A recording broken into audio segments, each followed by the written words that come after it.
Hey there, math friends. So we are finally going to start solving equations. And in order to do that, we have to start with one steps. So let's refresh ourselves really quickly that the opposite of addition is subtraction. And the opposite of subtraction is addition. And why that's important is that in order to get rid of an operation, so we can get the variable all by itself, it's called isolating the variable, we need to perform the opposite operation, because in order to get rid of it, we have to do the opposite.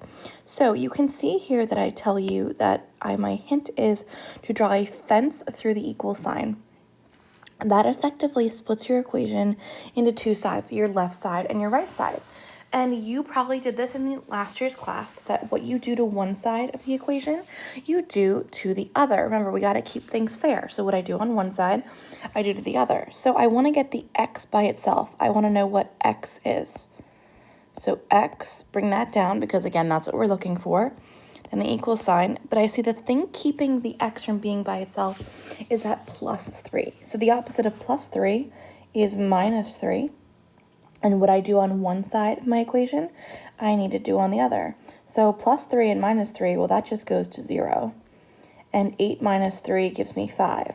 So x is going to equal 5. That's it. Bingo, bango, bongo. And we can do the same thing with the following equation. So again, I'm just going to draw a fence through my equal sign, circle my variable that I want to get by itself, create my little, I call a little seesaw for myself, so I remember to keep everything balanced on both sides.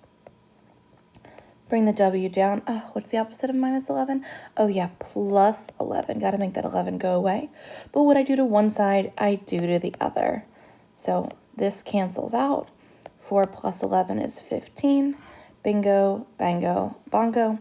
And last but not least on this page, this one's a little tricky because the variable is here. So I'm going to make my fence, my little seesaw, bring down my variable, which is n, and I see that I've got 6 plus n, and that 6 is a regular positive 6, so I'll need to subtract 6 on both sides. Just be careful when we look at that sign to the left, and I don't see anything, which means it is a positive. So there, 6 minus 6 gives me 0. 0 minus 6 gives me negative 6. So just be aware that when you're doing this, you got to be super duper careful with your signs. Alrighty, math friends, on this screen, I'm going to give you some time to practice. So I'm going to ask you to pause it, and this way you can try the questions on your own. So you'll pause it, screenshot it, send it on over to Notability, or just use some scrap paper, but I want you to try these on your own.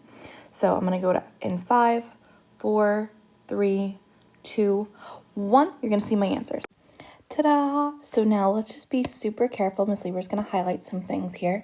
Notice in the upper left-hand corner, I saw this was a minus 4 or a negative 4. Get used to using those terms interchangeably. So I added 4 to both sides.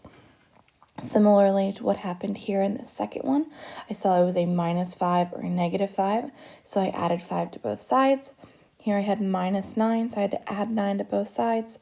Here I had a regular 5, so I subtracted by 5 on both sides. We can do the same thing with decimals. It was plus 1.7, so the opposite is minus 1.7, and then plus 2.1, so subtract 2.1. So that is one-step equations with adding and subtracting. And then in the last half of the video, we're going to talk about multiplying and dividing. So here we go. Alrighty, keeping with the same theme here, we know that the opposite of multiplication is division. And we know that the opposite of division is multiplication. And that's going to come in handy again because what we do to one side of our equation, we're going to do to the other. So I give you the same tip. We do the opposite operation, drawing a fence. But this one looks a little bit different. It says 8x equals 16. Now, you might be able to do this one mentally, but algebraically, let's see if we can handle it. So remember, there's an invisible multiplication symbol there between the 8 and the x, which means if I want to get the x by itself, I'm going to need to divide by 8 on both sides. So that 8 will cancel out, just leaving me with the x. And 16 divided by 8 is 2. That's it. So just be careful that you remember that there's that invisible multiplication symbol. So that's the same thing as the one right here. Draw my fence, find my variable. Oh, what's being done? There's that invisible multiplication symbol. So I need to divide by that -8. Make sure to keep the sign with that number because I just want A. I don't want -A. I just want A. So the -8 cancels out. I'm left with A. And I know that a positive divided by a negative is a negative. You can use my sign triangle to help me out. And 32 divided by 8 is 4. So A would be -4. And Miss Lieber is going to go ahead and fix that A because that does not look like an A. There we go. Then we get to the next one where it looks, we've got that interesting looking fraction.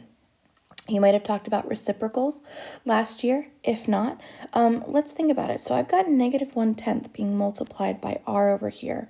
Well, if I want to get rid of it, well, if I see 1's on the top, I'd put -1 on the bottom. And I see 10's on the bottom, so I put 10 on the top. And what I do to one side, because that would cancel that out, I'm going to have to do to the other. We will get some more reciprocals practice next week. So r is going to be equal to 5 times 10, so 50 divided by -1. R is -50. So with this one right here, we will talk about that more in class, about reciprocals. So just get used to, if you see a reciprocal in front of a variable, just multiply by it flipped.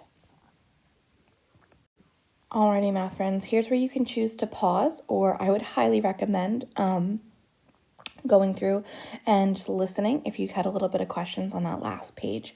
So I'm just going to walk you through these. Again, I'm just going to draw my fence. I see n divided by -5. Well, we know the opposite of division is a multiplication.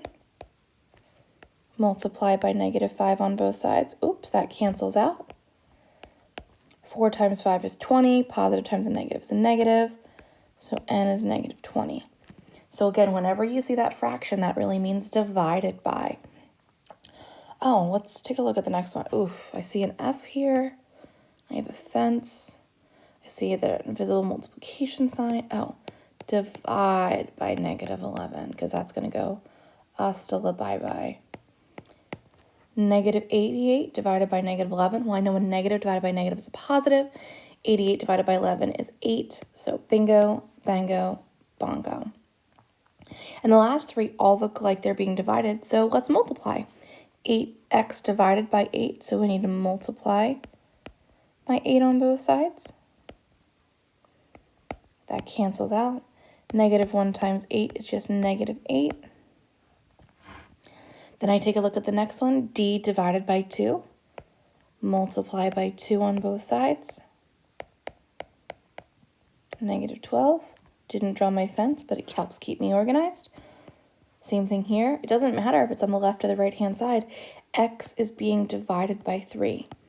So multiply by 3 on both sides. Remember, we're trying to get the variable by itself. So it does not matter if it's on the left or if it's on the right. We are still going to be doing the exact same thing on both sides. So math friends, for one-step equations, make sure to find that variable that you want to get by itself, perform the opposite operation of what's being done to it, and then just make sure to do the same thing to both sides. It's a great day to have a great day.